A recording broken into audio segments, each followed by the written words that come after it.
नमस्कार विद्यार्थी मित्रांनो, आज आपण इयत्ता 7वीतील इतिहास या विषयातील पाठ 10वा मराठ्यांच्या सत्तेचा विस्तार याचे वाचन करणार आहे. मराठ्यांनी केलेल्या स्वातंत्र्य संग्रामाच्या आरंभी मुघल सत्ता आक्रमक होती, तर मराठ्यांचे धोरण बचावाचे होते. या स्वातंत्र्य संग्रामाच्या अखेरीस मात्र परिस्थिती उलट झाली. मराठ्यांनी चढाईचे आणि मुघलांनी बचावाचे धोरण स्वीकारले. 18व्या शतकाच्या उत्तरार्धात मराठ्यांनी मुघल सत्तेला नमवून जवळजवळ भारतभर आपला सत्ता विस्तार केला. त्याचा अभ्यास आपण या पाठात करणार आहोत.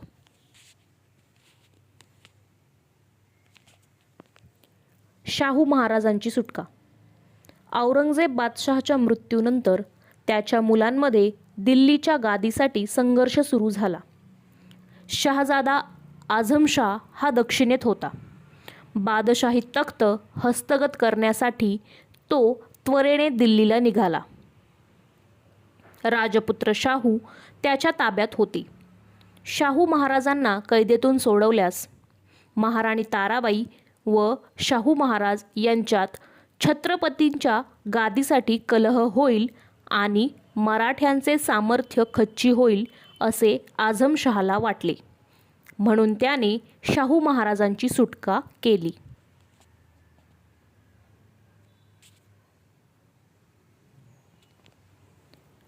शाहू महाराजांचा राज्याभिषेक. कैदेतून सुटका झाल्यावर शाहू महाराजांनी महाराष्ट्राकडे कूच केले. त्यांना मराठ्यांचे काही सरदार येऊन मिळाले, परंतु महाराणी ताराबाईंनी शाहू महाराजांचा छत्रपती पदावरील हक्क मान्य केला नाही. पुणे जिल्ह्यातील भीमा नदीच्या काठी खेड येथे शाहू महाराज आणि महाराणी ताराबाई यांच्या सैन्यामध्ये लढाई झाली. या लढाईत शाहू महाराजांचा विजय झाला. त्यांनी सातारा जिंकून घेतले.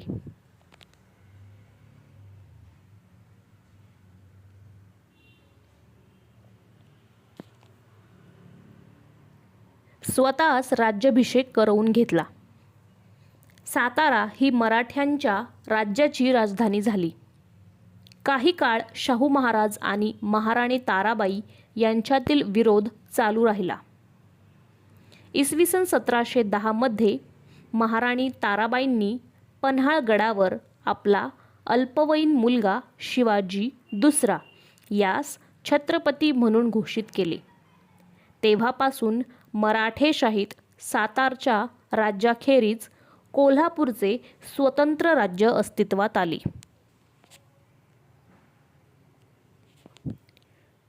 शाहू महाराजांचे पूर्वायुष्य मुघलांच्या छावणीत गेल्यामुळे त्यांना मुघलांचे राजकारण जवळून पाहायला मिळाले होते.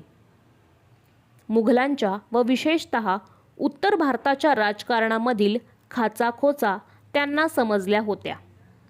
मुघल सत्तेच्या बलस्थानांची आणि कमतरतांचीही त्यांना चांगली माहिती झाली होती. शिवाय मुघल दरबारातील प्रभावशाली व्यक्तींशी त्यांचा परिचय झाला होता. या सर्व बाबींचा उपयोग त्यांना बदलत्या परिस्थितीत मराठ्यांच्या राजकारणाची दिशा ठरवण्यासाठी झाला.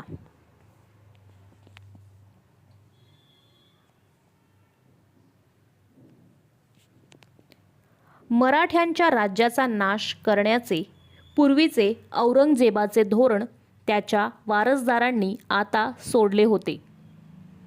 त्यामुळे आता मुघल सत्तेशी संघर्ष करण्याऐवजी तिचे रक्षक म्हणून पुढे येऊन त्याच भूमिकेतून आपल्या सत्तेचा विस्तार करायचा असे नवे राजकीय धोरण मराठ्यांनी स्वीकारले.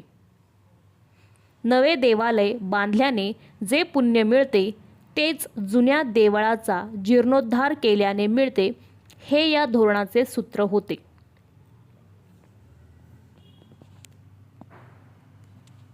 मुघल सत्तेला जशी वायव्येकडून होणाऱ्या इराणी, अफगाणी आक्रमणांची भीती होती, तसाच आसपासच्या पठाण, राजपूत, जाट, रोहिले यांच्यासारख्या स्थानिक सत्ताधीशांचाही धोका होता. शिवाय दरबारात चालणारी स्पर्धा व संघर्ष यामुळेही मुघल सत्ता आतून पोखरून निघाली होती. यामुळे दिल्ली दरबाराला मराठ्यांच्या सहाय्याची गरज होती.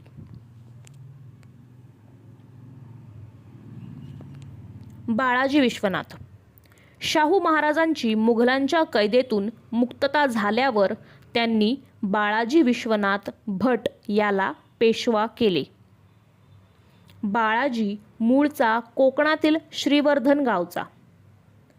तो कर्तृत्ववान व अनुभवी होता. शाहू महाराज हेच मराठ्यांच्या राज्याचे खरे वारसदार आहेत हे पटवून देऊन अनेक सरदारांना त्याने शाहू महाराजांकडे वळवले.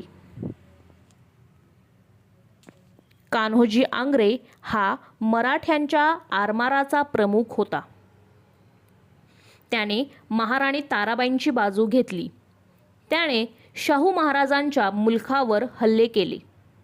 त्यामुळे त्यांच्यासमोर कठीण परिस्थिती निर्माण झाली. या परिस्थितीमध्ये त्यांनी बाळाजीला कान्होजी आंग्रेंविरुद्ध पाठवले.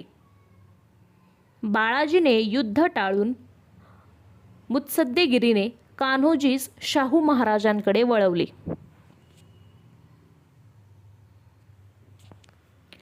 चौथाई सरदेशमुखीच्या सनदा. शाहू महाराजांचे आसन महाराष्ट्रात बळकट केल्यानंतर बाळाजीने आपले लक्ष उत्तरेकडील राजकारणाकडे वळवले. औरंगजेब बादशहाच्या मृत्यूनंतर दिल्ली दरबारात दुही व गोंधळ निर्माण झाला होता. तेथे सईद बंधू अब्दुल्ला हसन व हुसेन अली यांचे वर्चस्व निर्माण झाले होते. त्यांच्या मदतीने बाळाजीने इसवी सन 1719 मध्ये मुघल बादशहाकडून दख्खनच्या मुघल प्रदेशातून काही ठिकाणी चौथाई तर काही ठिकाणी सरदेशमुखी वसूल करण्याच्या सनदा मिळवल्या. चौथाई म्हणजे महसुली उत्पन्नाचा 1/4 भाग तर सरदेशमुखी म्हणजे 1 भाग होय. पहिला बाजीराव. शाहू महाराजांनी बाळाजी विश्वनाथच्या मृत्यूनंतर त्याचा मुलगा बाजीराव पहिला याची इसवी सन 1720 मध्ये पेशवेपदी नेमणूक केली. पेशवेपदाच्या 20 वर्षांच्या कालावधीत त्याने मराठ्यांच्या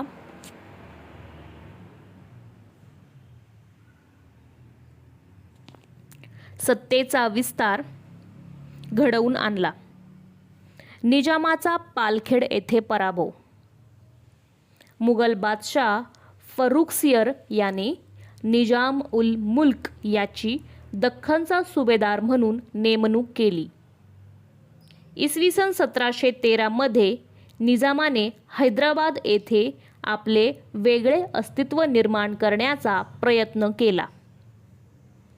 बादशहाने मराठ्यांना दक्षिणेच्या मुघल सुभ्यातून चौथाई सरदेशमुखी वसूल करण्याचे अधिकार दिले होते. याला निजामाचा विरोध होता. त्याने पुणे परगाण्याचा काही भाग जिंकून घेतला. बाजीरावाने निजामाला शह देण्याचे ठरवले. त्याने निजामाचा औरंगाबादजवळ पालखेड येथे पराभव केला.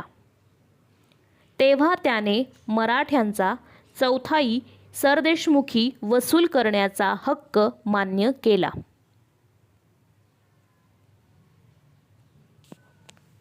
मुघल सत्ता कमकुवत झालेली असल्याने उत्तरेला सत्ता विस्तार करण्यास अधिक वाव आहे हे बाजीरावने ओळखले होते. शाहू महाराजांनी त्याच्या धोरणाला पाठिंबा दिला. माळवा. आजच्या मध्य प्रदेशातील माळवा हा भाग मुघलांच्या ताब्यात होता. बाजीरावने आपला भाऊ चिमाजी आप्पा याच्या नेतृत्वाखाली मल्हारराव होळकर, राणोजी शिंदे व उदाजी पवार यांना माळव्यात पाठवले. तेथे त्यांनी आपली ठाणी मजबूत केली.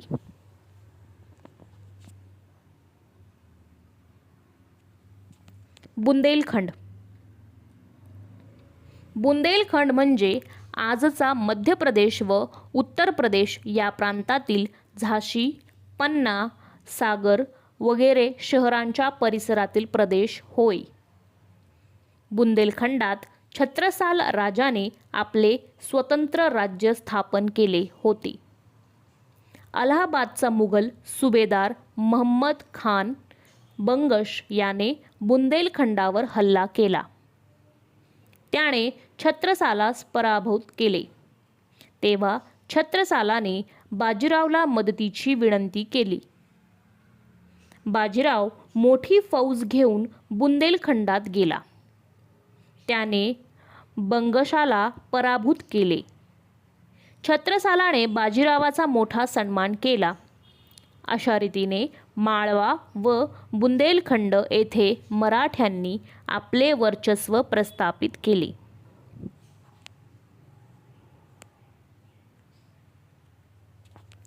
माहीत आहे का तुम्हाला, छत्रसालाने मदतीकरिता बाजीरावला पत्र लिहिले.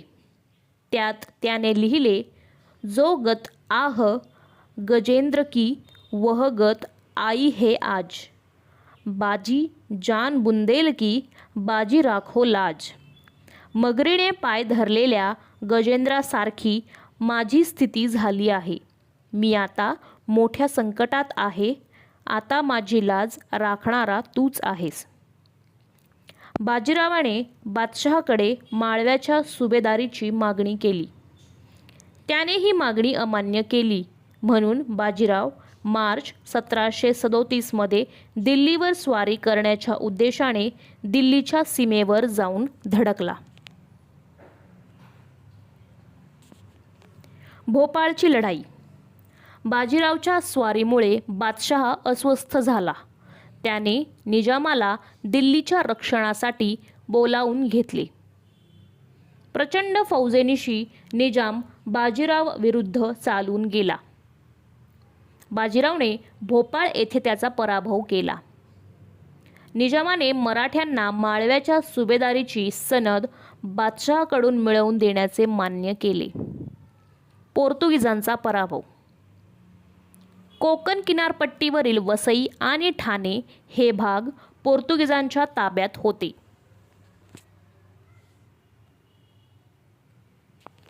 पोर्तुगीज सत्ताधीश प्रजेवर जुलूम करत. बाजीरावने आपला भाऊ चिमाजी अप्पा यास त्यांचे पारिपत्य करण्यासाठी पाठवले. त्याने ठाणे व आसपासचा प्रदेश जिंकून घेतला. त्यानंतर 1739 मध्ये त्याने वसईच्या किल्ल्याला वेढा घातला. तो किल्ला अतिशय मजबूत होता. पोर्तुगीजांजवळ प्रभावी तोफा होत्या.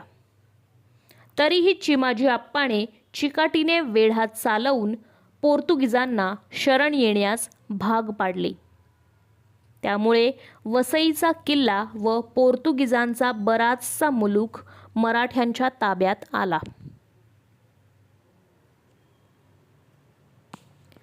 बाजीरावचा मृत्यू. इराणचा बादशहा नादिरशहा याने भारतावर स्वारी केली. तेव्हा बाजीराव शाहू महाराजांच्या आज्ञेने मोठी फौज घेऊन उत्तरेला निघाला. तो बऱ्हाणपूरला पोहोचला तोपर्यंत नादिरशहा दिल्लीतून प्रचंड संपत्ती लुटून मायदेशी परत गेला होता. एप्रिल 1740 मध्ये नर्मदा काठी रावेरखेडी येथे बाजीरावाचा मृत्यू झाला. बाजीराव एक उत्तम सेनानी होता.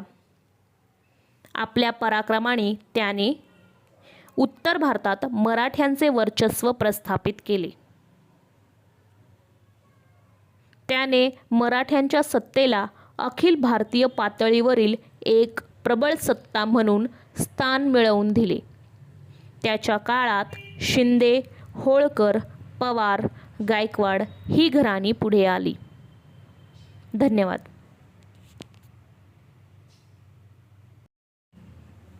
नमस्कार विद्यार्थी मित्रांनो, आज आपण इयत्ता 7वी इतिहास विषयातील पाठ 11 राष्ट्ररक्षक मराठे याचे वाचन करणार आहे. शाहू महाराजांनी बाजीरावानंतर त्याचा मुलगा बाळाजी बाजीराव उर्फ नानासाहेब याला पेशवाईची वस्त्रे दिली. नादिरशहाच्या आक्रमणानंतर दिल्लीमध्ये अस्थिरता निर्माण झाली होती. अशा परिस्थितीत उत्तरेमध्ये मराठ्यांची सत्ता स्थिर करण्यासाठी त्याने प्रयत्न केले. या काळात अहमदशहा अब्दालीने पानिपतावर मराठ्यांच्या समोर आव्हान निर्माण केले. या सर्व घडामोडींची माहिती आपण या पाठात घेणार आहोत. उत्तरेकडील परिस्थिती. अयोध्या प्रांताच्या उत्तर पश्चिमेस लागून हिमालयाच्या पायथ्याशी असलेला प्रदेश 18व्या शतकात रोहिलखंड या नावाने संबोधला जात असे. अफगाणिस्तानातून आलेले पठाण या भागात स्थायिक झाले होते. या पठाणांना रोहिले म्हणत. गंगा यमुना नद्यांच्या दोआबच्या प्रदेशात त्यांनी धुमाकूळ घातला होता. त्यांचा बंदोबस्त करण्यासाठी अयोध्येच्या नवाबाने मराठ्यांना पाचारण केले. मराठ्यांनी त्यांचा बंदोबस्त केला.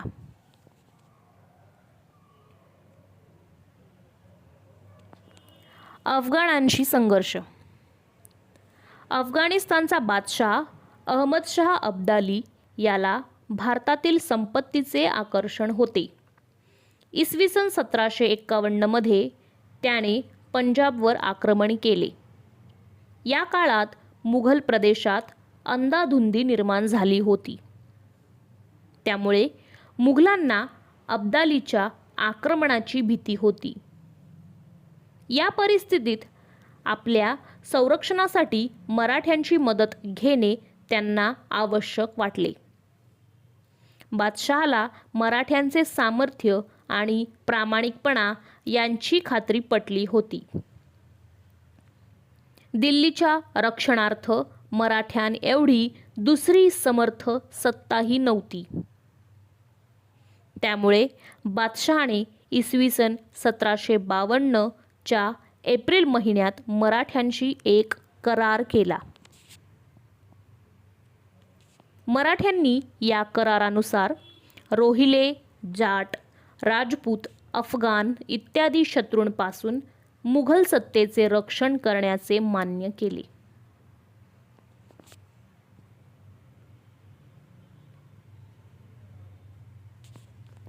या बदल्यात त्यांना रोख रक्कम मिळणार होती. शिवाय पंजाब, मुलतान, राजपुताना, सिंध, रोहिलखंड या भागातून चौथाई वसूल करण्याचे हक्क त्यांना मिळाले. तसेच अजमेर आणि आग्रा या प्रांतांची सुभेदारी देण्यात आली.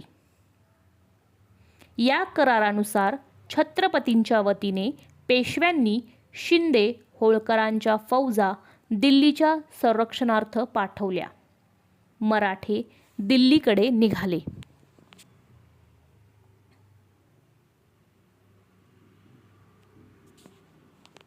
ही बातमी पोहोचताच अब्दाली मायदेशी परतला. मराठे मजल दर मजल करत दिल्लीला पोहोचले. मराठ्यांमुळेच अब्दालीचे संकट टळले. म्हणून बादशहाने मुघलांच्या सुभ्यांमधील चौथाईचा हक्क त्यांना दिला. या सुभ्यांमध्ये काबूल, कंदाहार आणि पेशावरचाही समावेश होता. हे सुभे पूर्वी मुघल साम्राज्याचा भाग होते. आता ते अब्दालीच्या अफगाणिस्तानमध्ये होते. करारानुसार हे सुभे अब्दालीकडून जिंकून घेऊन परत मुघलांच्या राज्याला जोडणे हे मराठ्यांचे कर्तव्य ठरत होते. उलट किमान पंजाबपर्यंत प्रदेश अफगाण अंमलाखाली आणावा अशी अब्दालीची इच्छा होती. त्यामुळे आज ना उद्या मराठे आणि अब्दाली यांचा संघर्ष होणे अटळ होते. नानासाहेब पेशव्यांचा भाऊ रघुनाथराव हा जयाप्पा शिंदे व मल्हारराव होळकर यांना बरोबर घेऊन उत्तर भारतात अब्दालीशी मुकाबला करण्यासाठी मोहिमेवर गेला. उत्तरेकडील स्थानिक सत्ताधाऱ्यांच्या दृष्टिकोनातून दक्षिणेतील मराठे हे त्यांचे स्पर्धक ठरले. मराठ्यांचा व्यापक दृष्टिकोन लक्षात न घेता मराठ्यांना मदत करण्याऐवजी ते तटस्थ राहिले. मराठ्यांचे दिल्ली दरबारातील वर्चस्व व हस्तक्षेप त्यांना रुचत नव्हता. मात्र सूरजमल जाट व राणी किशोरी यांनी पानिपतावरील युद्धात जखमी झालेल्या मराठ्यांना मदत केली. त्याचप्रमाणे उत्तरेतील काही कट्टरपंथीय मराठ्यांकडे परधर्मीय म्हणून पाहत होते. त्यांनीही मराठ्यांचा व्यापक दृष्टिकोन समजून न घेता मराठ्यांचे वर्चस्व कमी व्हावे म्हणून अब्दालीला हिंदुस्थानावर आक्रमण करण्याचा आग्रह केला. अब्दाली मराठ्यांचा पराभव करून त्यांना दक्षिणेत नर्मदा पार हुसकावून देईल अशी त्यांना अपेक्षा होती. अटकेवर मराठ्यांचा ध्वज फडकला. नजीब खान हा रोहिल्यांचा सरदार होता. उत्तर भारतातील मराठ्यांचे वर्चस्व त्याला सहन होत नव्हते. नजीब खानच्या सांगण्यावरून अब्दालीने भारतावर पुन्हा स्वारी केली. ही त्याची भारतावरची 5वी स्वारी होती. त्याने दिल्ली जिंकून घेतली. मोठी लूट घेऊन तो अफगाणिस्तानात परत गेला. रघुनाथराव व मल्हारराव होळकर हे पुन्हा उत्तरेत गेले. त्यांनी दिल्ली घेतली. त्यानंतर अब्दालीच्या अधिकाऱ्यांना पिटाळून लावून पंजाब जिंकला.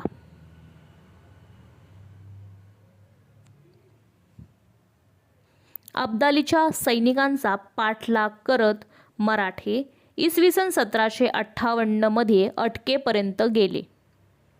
अटकेवर मराठ्यांचा ध्वज फडकला. अटक हे ठिकाण आजच्या पाकिस्तानमध्ये आहे. मराठ्यांनी अटकेपार पेशावरपर्यंत मोहीम काढली. तथापि त्यांनी आपल्या प्रभुत्वाखाली आणलेल्या या प्रदेशाची व्यवस्था नीट लावली नाही. दत्ताजीचा पराक्रम. पंजाबवरील पकड घट्ट करण्यासाठी व नजीब खानाचे पारिपत्य करण्यासाठी पेशव्याने दत्ताजी शिंदे व जनकोजी शिंदे यांना उत्तरेत पाठवले. दत्ताजी उत्तरेत गेले. नजीब खानाने दत्ताजीला वाटाघाटीत अडकवून ठेवले आणि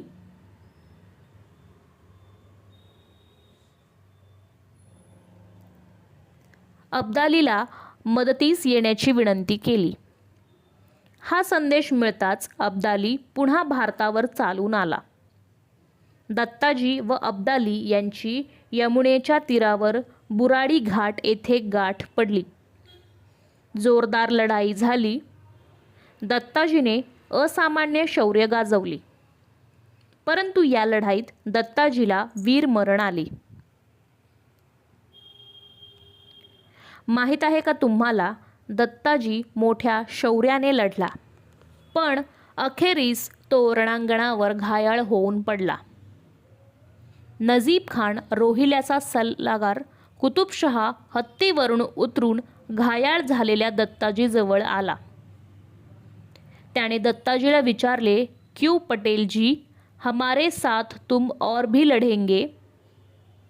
दत्ताजी घायाळ अवस्थेत पडला होता, पण कुतुबशहाचे शब्द ऐकताच त्याने मानेदार उत्तर दिले, हा बचेंगे तो और भी लढेंगे.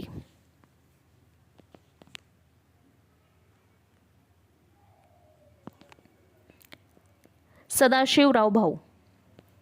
अब्दालीचे पारिपत्य करण्यासाठी नानासाहेबांनी आपला चुलत भाऊ सदाशिवराव भाऊ व थोरला मुलगा विश्वासराव यास उत्तरेला पाठवले. सदाशिवराव भाऊ हा चिमाजी अप्पाचा मुलगा होय. त्याच्याबरोबर प्रचंड फौज व प्रभावी तोफखाना होता. इब्राहिम खान गारदी हा त्याच्या तोफखान्याचा प्रमुख होता.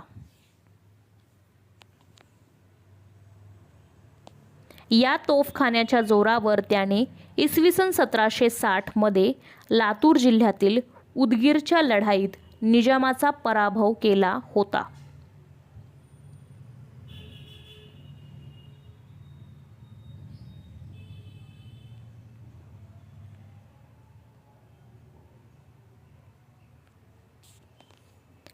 पानिपतचा रणसंग्राम. उत्तरेच्या मोहिमेत सदाशिवराव भाऊने दिल्ली जिंकून घेतली. त्यानंतर मराठ्यांचे सैन्य व अब्दालीचे सैन्य पानिपत येथे समोरासमोर आले. 14 जानेवारी 1761 रोजी मराठ्यांनी अब्दालीवर हल्ला करून लढाईला सुरुवात केली. ही पानिपतची तिसरी लढाई होय. लढाईत विश्वासरावाला गोळी लागून तो ठार झाला. हे सदाशिवराव भाऊला समजताच तो बेभान होऊन शत्रूवर तुटून पडला. युद्धाच्या धुमश्चक्रीत तो दिसेनासा झाला. आपला नेता नाहीसा झालेला पाहून मराठी सैनिकांचा धीर खचला. त्याचवेळी अब्दालीच्या राखीव व ताज्या दमाच्या सैन्याने मराठ्यांवर हल्ला चढवला. मराठ्यांचा पराभव झाला व महाराष्ट्रातील एक सबंध तरुण पिढी गारद झाली. अनेक पराक्रमी सरदार धारातीर्थी पडले.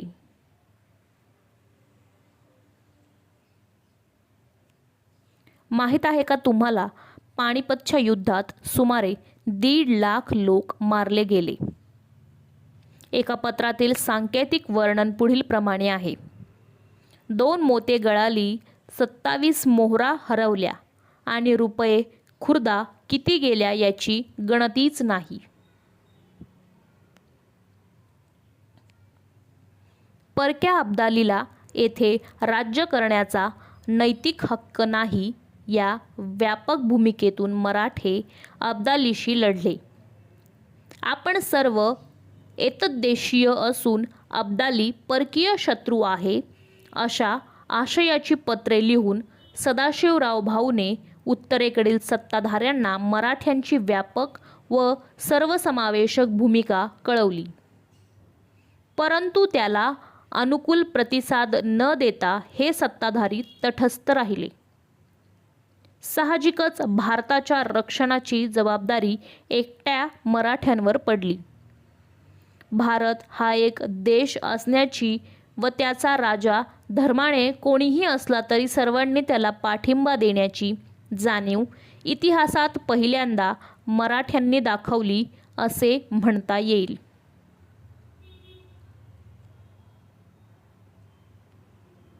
पेशवा माधवराव. नानासाहेब पेशव्यांच्या मृत्यूनंतर त्यांचा मुलगा माधवराव हा पेशवेपदी आला.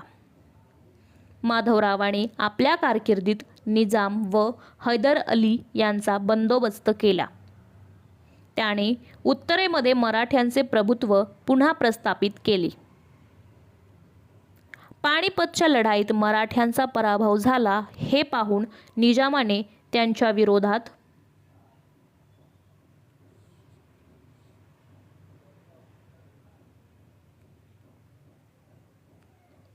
पुन्हा हालचाली सुरू केल्या.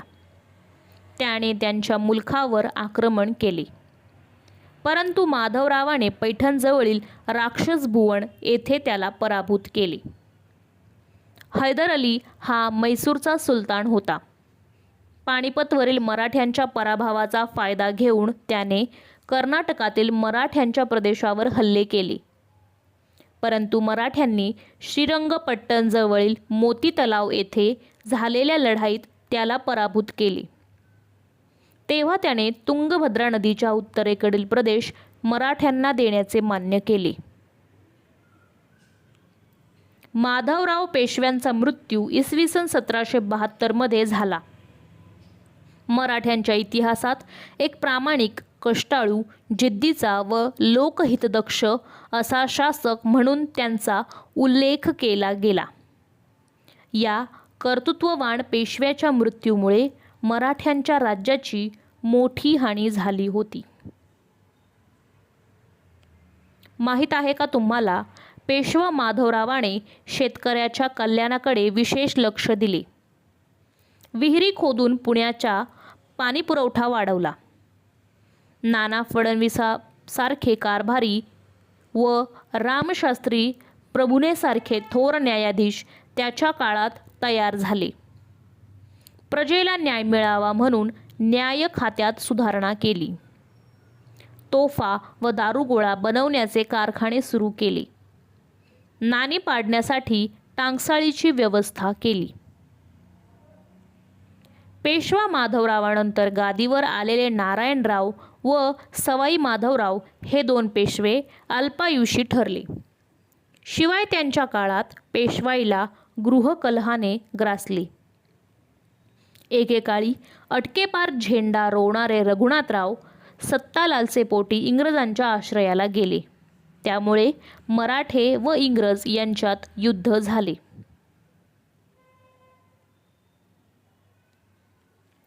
हैदर अलीचा मृत्यू इसवी सन 1782 मध्ये झाला.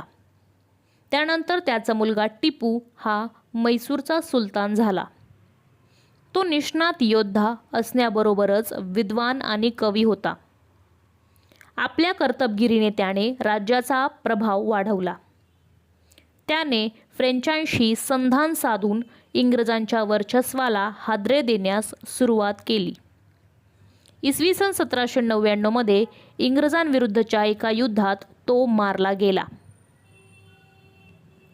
मराठी सत्तेच्या वर्चस्वाची पुनःस्थापना.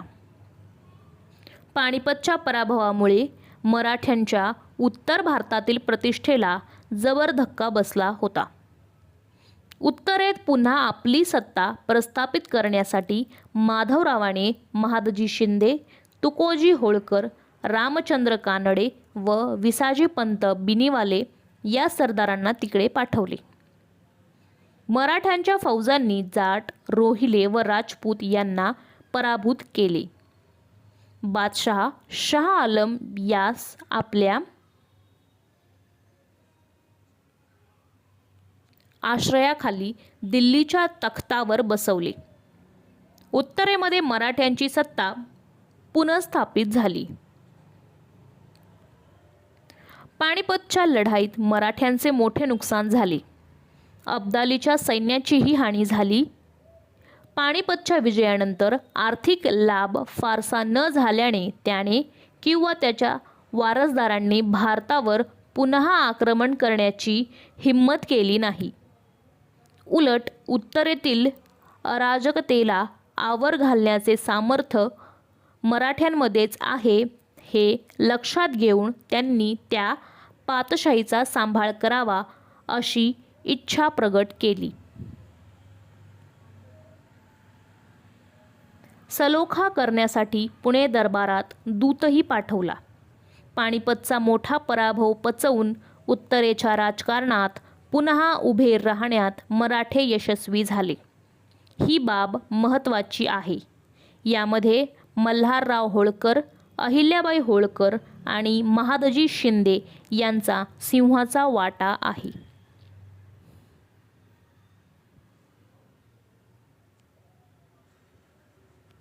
पेशवे घराण्याची वंशावळ. बाळाजी विश्वनाथ, यानंतर बाजीराव पहिला आणि चिमाजी अप्पा. बाजीराव पहिला यानंतर बाळाजी उर्फ नानासाहेब, रामचंद्र, रघुनाथराव आणि जनार्दन. बाळाजी उर्फ नानासाहेब शिंदे यानंतर विश्वासराव, माधवराव पेशवा, यशवंतराव, नारायणराव पेशवा.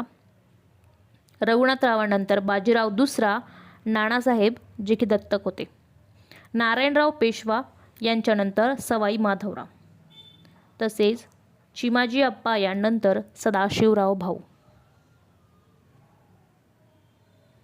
धन्यवाद.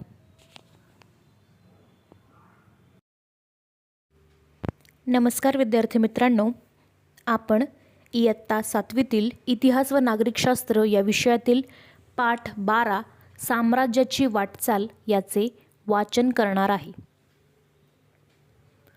आतापर्यंत आपण मराठी सत्तेचा उदय व विस्तार पाहिला. स्वराज्य स्थापनेपासून ते साम्राज्यापर्यंतचा प्रवास कसा कसा झाला ते आपण अभ्यासले. मराठ्यांचा उत्तर भारतात जो साम्राज्य विस्तार झाला त्यासाठी ज्या सरदार घराण्यांनी महत्त्वाचे योगदान दिले त्यांचा थोडक्यात आढावा आपण या पाठात घेणार आहोत.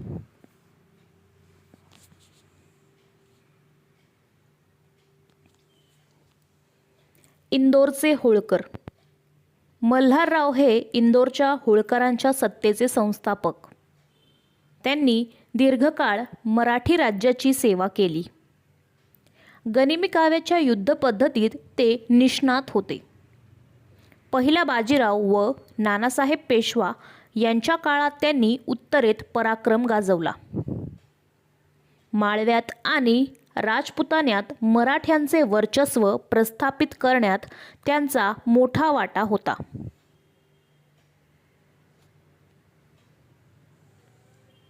पानिपतनंतर उत्तरेतील मराठ्यांची प्रतिष्ठा सावरण्यास माधवराव पेशव्यास त्यांची फार मदत झाली.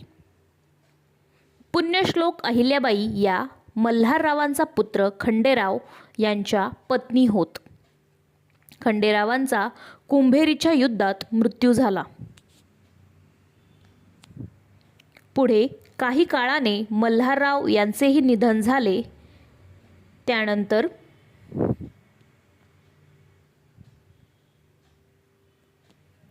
इंदोरच्या कारभाराची सूत्रे अहिल्याबाईंच्या हाती आली. त्या थोर, मुत्सद्दी आणि उत्कृष्ट प्रशासक होत्या. त्यांनी नवे कायदे करून शेतसारा, करवसुली अशा गोष्टींची घडी बसवली. पडीक जमिनी लागवडीखाली आणणे, शेतकऱ्यांना विहिरी खोदून देणे, व्यापार उद्योगाला प्रोत्साहन देणे, तलाव तळी निर्माण करणे यासाठी त्या झटल्या.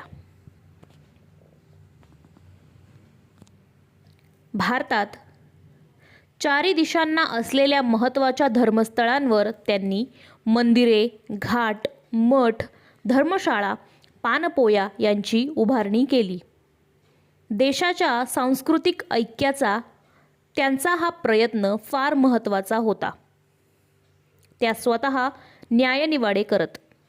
त्या दानशूर व ग्रंथप्रेमी होत्या. त्यांनी सुमारे 28 वर्ष समर्थपणे राज्याचा कारभार करून उत्तरेत मराठ्यांच्या सत्तेची प्रतिमा उंचावली. राज्यात शांतता व सुव्यवस्था निर्माण करून प्रजेला सुखी केले. मराठेशाहीच्या उतरत्या काळात यशवंतराव होळकर यांनी राज्य वाचवण्याचा प्रयत्न केला.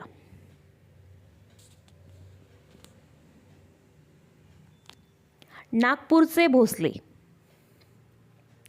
नागपूरकर भोसल्यांच्या घराण्यातील परसोजी भोसले यांना शाहू महाराजांच्या काळात वऱ्हाड व गोंडवन या प्रदेशांची सनद देण्यात आली. नागपूरकर भोसल्यांपैकी रघुजी हे सर्वात कर्तबगार व पराक्रमी पुरुष होते. त्यांनी दक्षिणेतील तिरुचिरापल्ली व अर्काट यांच्या आसपासचा प्रदेश मराठ्यांच्या वर्चस्वाखाली आणला. बंगाल, बिहार व ओडिसा प्रांतांच्या चौथाईच्या वसुलीचे अधिकार शाहू महाराजांनी त्यांना दिले होते. त्यांनी ते प्रदेश मराठ्यांच्या प्रभावाखाली आणले. इसवी सन 1751 मध्ये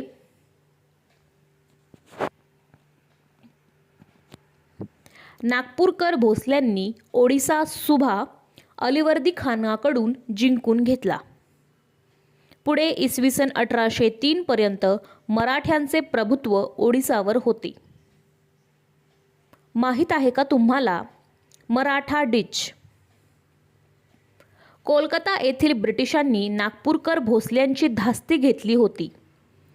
मराठ्यांच्या संभाव्य आक्रमणापासून कोलकाता शहराचा बचाव करण्यासाठी त्यांनी शहराभोवती एक खंदक खोदला. तो मराठा डिच या नावाने प्रसिद्ध झाला. ग्वालियरचे शिंदे. थोरल्या बाजीरावाने राणोजी शिंदे यांचे कर्तृत्व हेरून त्याला उत्तरेत सरदार म्हणून नेमले. राणोजीच्या मृत्यूनंतर जयाप्पा, दत्ताजी व महादजी या त्याच्या मुलांनीही पराक्रम गाजवून उत्तर भारतात मराठ्यांची सत्ता प्रबळ केली.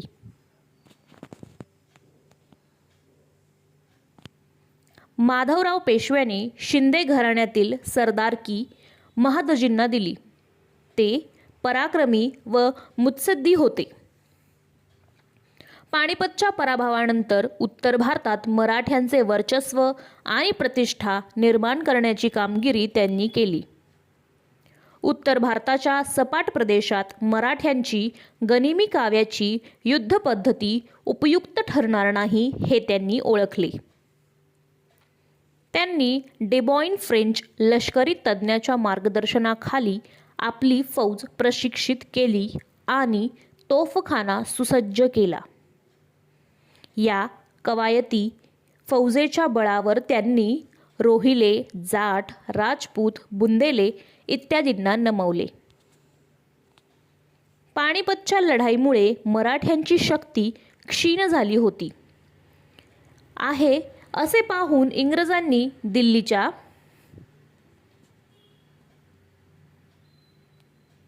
राजकारणात भाग घेणे सुरू केले. त्यांनी बंगालच्या सुभ्याच्या दिवाणीचे अधिकार स्वतःकडे घेतले. ते दिल्लीच्या बादशहाला स्वतःच्या ताब्यात घेऊ इच्छित होते. अशा विपरीत परिस्थितीत महादजी शिंदे यांनी इंग्रजांवर मात करून बादशहाला पुन्हा गादीवर बसवले. या कामगिरीवर खुश होऊन बादशहाने त्यांना वकील ए मुतल्लक हे पद देऊ केले. याचा अर्थ त्यांना दिवाणी आणि लष्करी अधिकाराची मुखत्यारी देऊ केली. त्यांनी ते पद बाल पेशवे सवाई माधवराव यांच्या वतीने स्वीकारले. या पदामुळे दिल्लीची पातशाही मराठ्यांच्या पूर्ण नियंत्रणात आली. कोसळणाऱ्या बादशाहीचा डोलारा सावरणे हे सोपे काम नव्हते. महादजींना अतिशय प्रतिकूल परिस्थितीवर मात करून मोठ्या जिद्दीने इसवी सन 1784 ते 1794 या काळात दिल्लीचा कारभार पाहिला. पानिपतच्या लढाईस जबाबदार असलेल्या नजीब खानाचे वारसदार अद्याप रोहिलखंडात कारस्थाने करतच होते.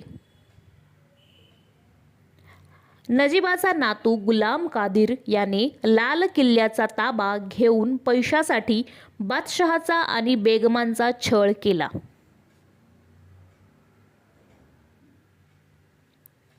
बादशहाचे डोळे काढले आणि खजिना बळकावला. अशा परिस्थितीत महादजींनी कादिरचा पराभव केला. त्याने बळकावलेली संपत्ती जप्त केली आणि ती बादशहाला परत केली. बादशहाची दिल्लीच्या गादीवर पुनःस्थापना केली. अशा रीतीने महादजींनी पानिपतच्या लढाईनंतर मराठ्यांची पत परत मिळवून दिली. दिल्लीच्या बादशहाला मराठ्यांच्या ताब्यात ठेवून भारताचे राजकारण चालवले. पेशव्यांच्या गृहकलहाचा एक परिणाम म्हणून रघुनाथराव इंग्रजांच्या आश्रयाला गेला होता. इंग्रजांच्या मदतीने पेशवे पद मिळवण्याचा त्याचा इरादा होता. मराठी मुत्सद्द्यांना हे मान्य नव्हते. त्यामुळे मराठे आणि इंग्रज यांच्यातील संघर्ष अटळ ठरला. मात्र त्यातून एक गोष्ट स्पष्ट झाली की हिंदुस्थानावर राज्य कोणी करायचे याचा अंतिम निर्णय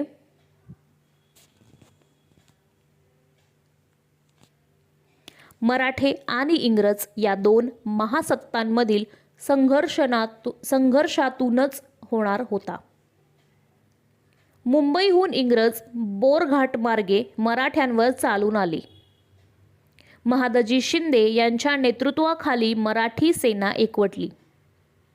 गनिमी कावा पद्धतीचा वापर करून मराठ्यांनी इंग्रजांना धान्य सामग्री मिळवू दिली नाही. उभय सैन्याची गाठ वडगाव सध्याच्या पुणे मुंबई रस्त्यावर येथे पडली. या लढाईत इंग्रजांचा पराभव झाला आणि त्यामुळे रघुनाथरावाला मराठ्यांच्या ताब्यात देणे इंग्रजांना भाग पडले. दिल्लीवर इसवी सन 1803 पर्यंत मराठ्यांचे नियंत्रण होते. इंग्रजांनी भारत जिंकला तो मराठ्यांशी लढाया करून हे लक्षात घेतले म्हणजे महादजींच्या कामगिरीचे मोल लक्षात येते. दिल्लीच्या कारभाराची व्यवस्था लावून ते पुण्यात आले. पुण्याजवळ वानवडी येथे त्यांचा मृत्यू झाला. तेथे त्यांच्या स्मरणार्थ छत्री उभारली आहे. शिंदे, होळकर व भोसले यांच्याप्रमाणे इतरही काही प्रमुख सरदारांनी मराठ्यांच्या राज्याची उल्लेखनीय सेवा केली. शिवाजी महाराजांनी उभारलेले आरमार कान्होजी व तुळाजी आंग्रे या पितापुत्रांनी प्रबळ बनवले. या प्रबळ आरमाराच्या जोरावर त्यांनी पोर्तुगीज, इंग्रज व सिद्धी या आरमारी सत्तांना धाकात ठेवले आणि मराठ्यांच्या राज्याच्या किनारपट्टीचे रक्षण केले.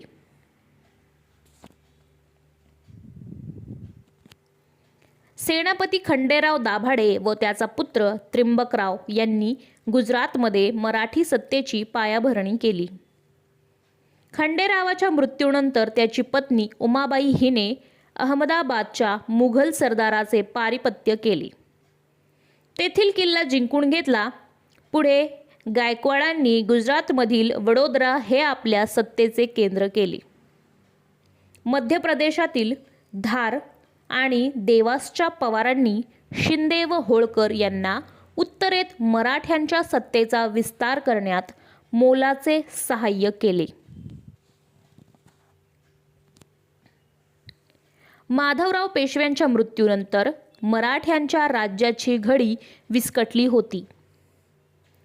ती नाना फडणवीस आणि महादजी शिंदे यांनी व्यवस्थित बसवली. महादजी उत्तर भारतात मराठ्यांचे वर्चस्व स्थापण्यात गुंतलेले असताना नाना फडणवीस यांनी दक्षिणेकडील राजकारणाची सूत्रे सांभाळली.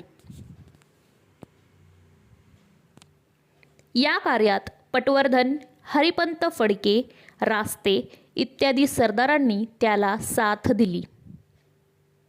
त्यामुळे मराठ्यांच्या सत्तेचे दक्षिणेत वर्चस्व स्थापन झाले. इंदोरचे होळकर, नागपूरचे भोसले, ग्वालियरचे शिंदे, वडोदऱ्याचे गायकवाड यांनी पराक्रम, नेतृत्व, कर्तबगारी इत्यादी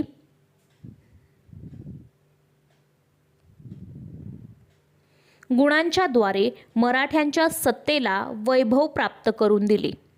ते मराठ्यांच्या सत्तेचे अखेरच्या टप्प्यातले आधारस्तंभ होते. उत्तर व दक्षिण भारतात मराठ्यांच्या सत्तेचे प्रभुत्व निर्माण करण्यात मराठा सरदार यशस्वी झाले. महादजी शिंदे आणि नाना फडणवीस यांच्या मृत्यूनंतर मात्र या सत्तेला उतरती कळा आली. या काळात रघुनाथरावाचा पुत्र बाजीराव दुसरा हा पेशवा होता. त्याच्याकडे नेतृत्वाचे गुण नव्हते, उलट अनेक दोषच होते. तो मराठा सरदारांमध्ये ऐक्य निर्माण करू शकला नाही. मराठा सरदारांमधील दुहीमुळे मराठ्यांची सत्ता आतून पोखरली गेली. अशा अनेक कारणांनी दुसऱ्या बाजीरावाच्या काळात मराठ्यांचा उत्तरेतील व दक्षिणेतील प्रभाव कमी होत गेला. मराठ्यांची जागा इंग्रजांनी घेतली.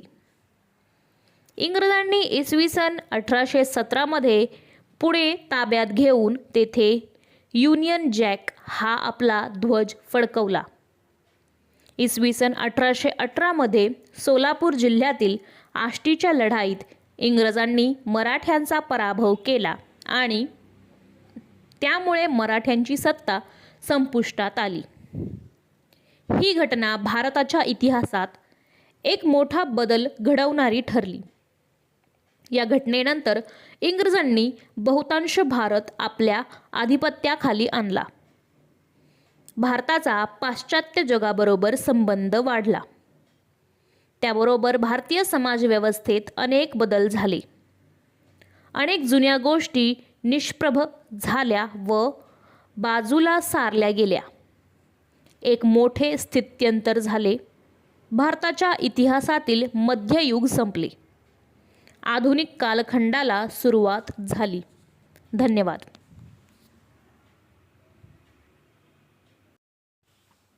नमस्कार विद्यार्थी मित्रांनो, आपण इयत्ता 7वी इतिहास व नागरिकशास्त्र या विषयातील पाठ 13वा महाराष्ट्रातील समाज जीवन याचे वाचन करणार आहे. छत्रपती शिवाजी महाराजांनी स्थापन केलेले हिंदवी स्वराज्य हे रयतेचे राज्य होते. रयतेचे कल्याण व्हावे, लोकांवर जुलूम होऊ नये, महाराष्ट्र धर्माचे रक्षण व्हावे असा त्यांचा उदात्त हेतू होता. शिवाजी महाराजांनंतरच्या काळातही मराठी राज्याचा भारतभर विस्तार झाला. मराठ्यांची सत्ता सुमारे 150 वर्ष टिकून राहिली.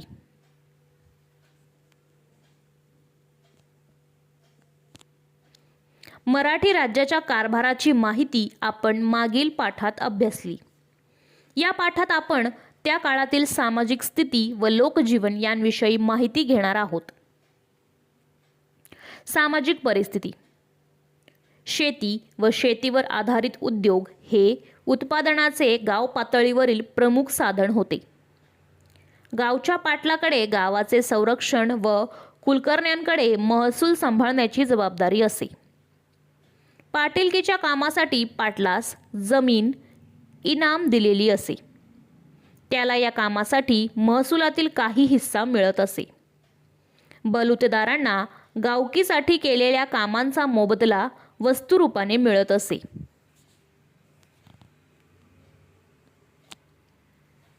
खेड्यातील व्यवसायाचे काळी व पांढरी असे 2 प्रमुख भाग होते.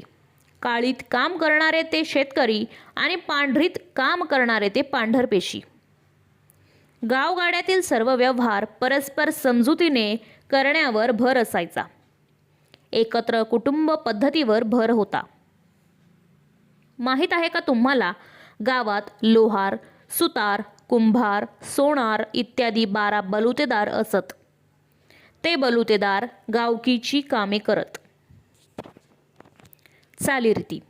या काळात बालविवाहाची पद्धत रूढ होती. बहुपत्नीत्वाची प्रथा होती. विधवांनी पुनर्विवाह केल्याची उदाहरणे आहेत. मानवी देहावर अंतिम संस्कार करण्याच्या दहन, दफन आणि विसर्जन पद्धती होत्या. छोट्या मोठ्या गोष्टींसाठी किंवा लढाईसाठी मुहूर्त पाहिला जायचा. स्वप्न, शकुन यांवर लोकांचा विश्वास होता. देव किंवा ग्रह यांचा कोप होऊ नये म्हणून अनुष्ठानाने केली जायची. त्यासाठी दानधर्म केला जात असे. ज्योतिषावर लोकांचा विश्वास होता. शास्त्रीय दृष्टीचा अभाव आणि औषधोपचारापेक्षा नवसाला प्राधान्य होते.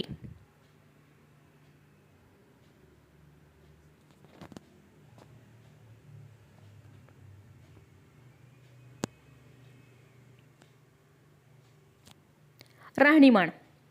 बहुसंख्य लोक खेड्यात राहत होते. खेडी स्वयंपूर्ण असत. केवळ मीठ त्यांना इतर ठिकाणाहून मागवून घ्यावे लागत असे. शेतकऱ्यांच्या गरजा मर्यादित होत्या. शेतकरी ज्वारी, बाजरी, गहू, नाचणी, मका, तांदूळ इत्यादी धान्य पिकवत होते. रोजच्या जेवणात भाकरी, कांदा, चटणी आणि कोरड्यास यांचा समावेश असे. आपल्यातील व्यवहार ते वस्तुविनिमय पद्धतीने करत असत. गावातील घरे साधी माती विटांची असत. शहरात एकमजली वा दुमजली वाडे असायची. श्रीमंतांच्या जेवणात भात, वरण, पोळ्या, भाज्या, कोशिंबिरी, दही दुधाचे पदार्थ असत. धोतर, कुडते अंगरखा मुंडासे असा पुरुषांचा पोशाख तर लुगडी चोळी असा स्त्रियांचा पोशाख असे. सण समारंभ. गुढीपाडवा, नागपंचमी, बैलपोळा, दसरा, दिवाळी, मकर संक्रांत, होळी, ईद इत्यादी सण उत्सव लोक साजरे करत असत. पेशव्यांच्या काळात गणेशोत्सव मोठ्या प्रमाणात साजरा केला जायचा. तो घरगुती स्वरूपात साजरा व्हायचा. पेशवे स्वतः गणेश भक्त असल्याने त्याला महत्त्व आले. प्रतिवर्षी भाद्रपद चतुर्थी ते अनंत चतुर्दशीपर्यंत हा उत्सव चालत असे. दसरा हा 3.5 मुहूर्तांपैकी एक असल्याने तेव्हापासून शुभ कार्याची सुरुवात लोक करायचे. या दिवशी शस्त्रास्त्रांची पूजा करत, सीमोल्लंघन करत, एकमेकांना आपट्याची पाने देत दसऱ्यानंतर मराठे मोहिमेवर निघत असत. दिवाळीत बलिप्रतिपदा आणि भाऊबीज विशेष करून साजरी करत असत. खेड्यापाड्यात जत्रा भरायच्या. जत्रेच्या वेळी कुस्त्यांचे फड असत. गुढीपाडवा या दिवशी गुढी उभारून हा सण साजरा करायचे. उत्सवाच्या वेळी नाचगाणी, डफावरची गाणी, तमाशा इत्यादी मनोरंजनाचे कार्यक्रम व्हायचे. तमाशा हा करमणूक प्रकार लोकप्रिय होता.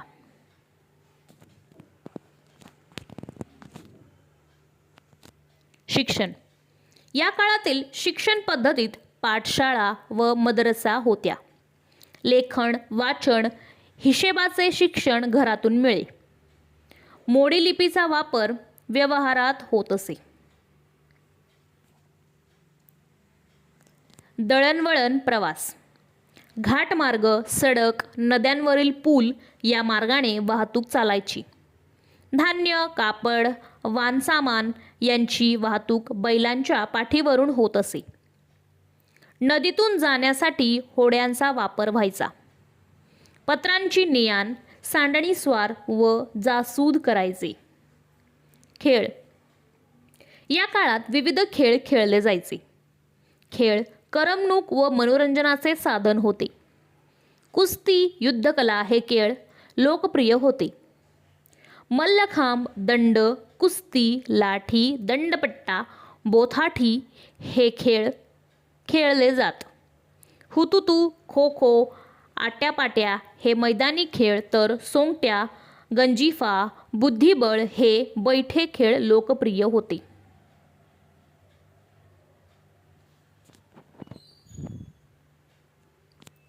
धर्म व आचार विचार. हिंदू व मुस्लिम असे 2 प्रमुख धर्म या काळात दिसून येतात. छत्रपती शिवाजी महाराजांचे धार्मिक धोरण उदारतेचे होते. प्रत्येकाने आपापल्या धर्माप्रमाणे वागावे, दुसऱ्यावर आपल्या धर्माची सक्ती करू नये अशीच विचारधारा या काळात होती. पाठशाळा, देवळे, मदरसा आणि मशिदी यांना सरकारकडून देणग्या दिल्या जात असत. दोन्ही धर्मांचे अनुयायी एकमेकांच्या सणांमध्ये सहभागी होत असत. वारकरी, महानुभाव, दत्त, नाथ, रामदासी हे पंथ प्रचलित होते. स्त्रियांचे जीवन. स्त्रियांचे या काळातील जीवन कष्टमय होते. माहेर आणि सासर एवढेच तिचे जग असायचे. त्यांच्या शिक्षणाकडे कोणीच लक्ष देत नसे. अपवादात्मक स्त्रियांनी अक्षर ओळख, प्रशासन आणि युद्ध कौशल्य यात प्रगती केली होती. यात वीरमाता जिजाबाई, येसूबाई, महाराणी ताराबाई, उमाबाई दाभाडे, गोपिकाबाई, पुण्यश्लोक अहिल्याबाई यांचा समावेश होता. बालविवाह, विषमविवाह, वैधव्य, केशवपण, सती, बहुपत्नीत्व या प्रथांनी स्त्रियांचे जीवन जखडून टाकले होते. एकंदरीत त्यांचे जगणे अत्यंत प्रतिकूल असे.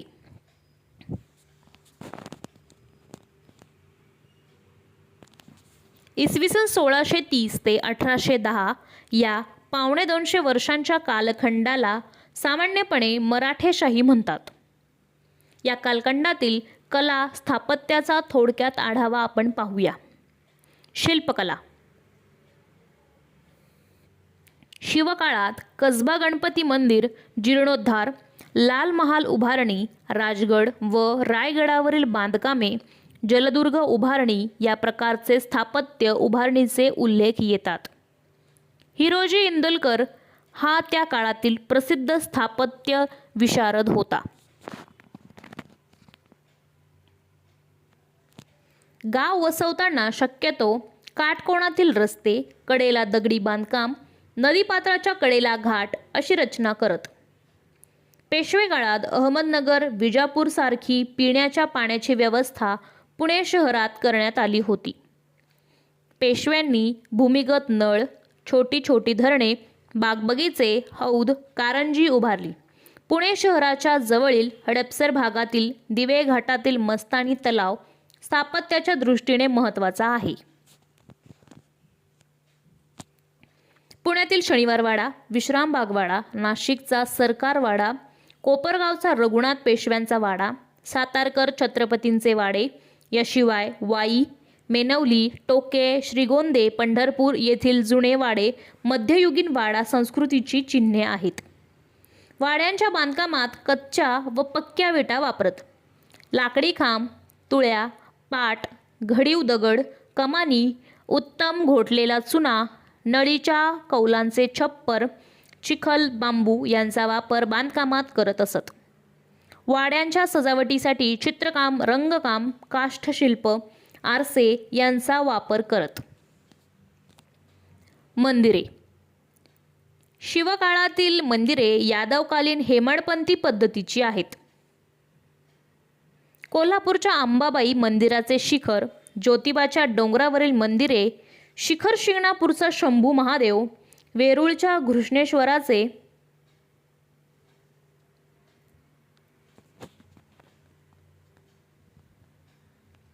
मंदिर ही शिल्पशास्त्राची उत्तम उदाहरणे होत. प्रतापगडावर भवानी देवीचे व गोव्याला सप्तकोटेश्वराचे मंदिर शिवाजी महाराजांनी बांधले.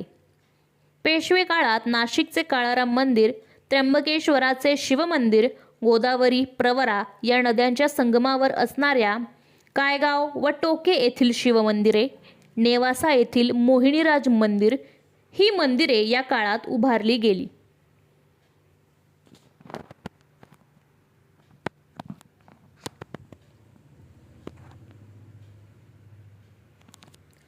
घाट. नदी किंवा संगमाच्या ठिकाणी घडीव दगडी घाट मराठेशाहीचे एक वैशिष्ट्य आहे.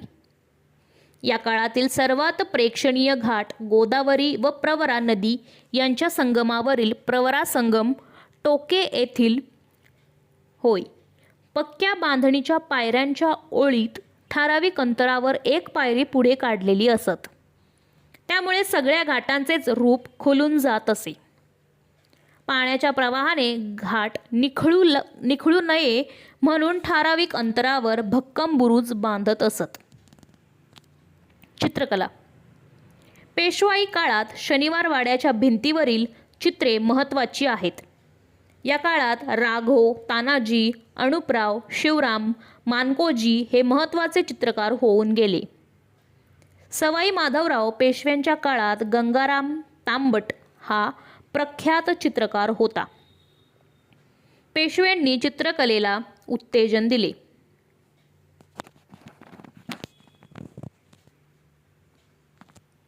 पेशवे काळात पुणे, सातारा, मेनवली, नाशिक, चांदवड आणि निपाणी या भागातील वाड्यांमध्ये भिंतींवर चित्रे होती.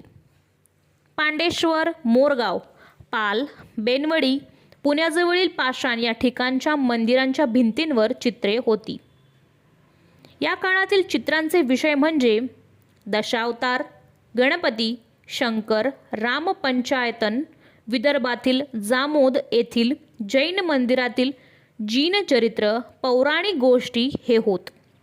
रामायण, महाभारत, सण, उत्सव यांवर आधारित चित्रे असत. पोथ्यांवरील चित्रे, लघुचित्रे, व्यक्तिचित्रे, प्रसंगचित्रेही असत. शिल्प. शिवकाळातील शिवाजी महाराजांच्या कर्नाटक स्वारीच्या वेळचे मल्लम्मा देसाई भेटीचे शिल्प, भुलेश्वर मंदिरावरील शिल्पकला, व्यक्तिशिल्पे, प्राण्यांची शिल्पे उदाहरणार्थ हत्ती, मोर, माकडे, टोके येथील मंदिरातील शिल्पे व बाहेरील भागातील शिल्पकला, पुण्यातील त्रिशुंड गणपती मंदिर, मध्य प्रदेशातील अहिल्याबाई होळकर यांची छत्री, नेवासे येथील मोहिनीराज मंदिरातील शिल्पकला महत्त्वाची आहे. धातुमूर्ती. पेशव्यांनी पुण्यातील पर्वती येथील मंदिरात पार्वती व गणपतीच्या मूर्ती पूजेसाठी तयार करून घेतल्या होत्या. त्याचबरोबर काष्ठशिल्पे सुद्धा तयार होत असे. वाङ्मय. संत वाङ्मय पौराणिक आख्याने, टीकावाङ्मय, ओवी, अभंग, ग्रंथ, कथाकाव्य, चरित्रकथा, संतांची चरित्रे, स्फुट काव्यरचना, देवदेवतांच्या संदर्भातील आरत्या, पोवाडे, बखरी, ऐतिहासिक पत्रे हे वाङ्मयाचे महत्त्वाचे भाग होते. नाट्यकला. दक्षिणेत तंजावर येथे मराठी नाटकांना 17व्या शतकाच्या अखेरीपासून प्रारंभ झाला होता. सरफोजी राजांनी या कलेस प्रोत्साहन दिले. या काळात या नाटकात गायन व नर्तन यांना प्राधान्य असे. आत्तापर्यंत आपण मध्ययुगातील कालखंडाचा आढावा घेतला. मराठ्यांच्या सत्तेचा उदय आणि विस्तार अभ्यासला. पुढील वर्षी आपण आधुनिक कालखंडाचा अभ्यास करणार आहोत. धन्यवाद.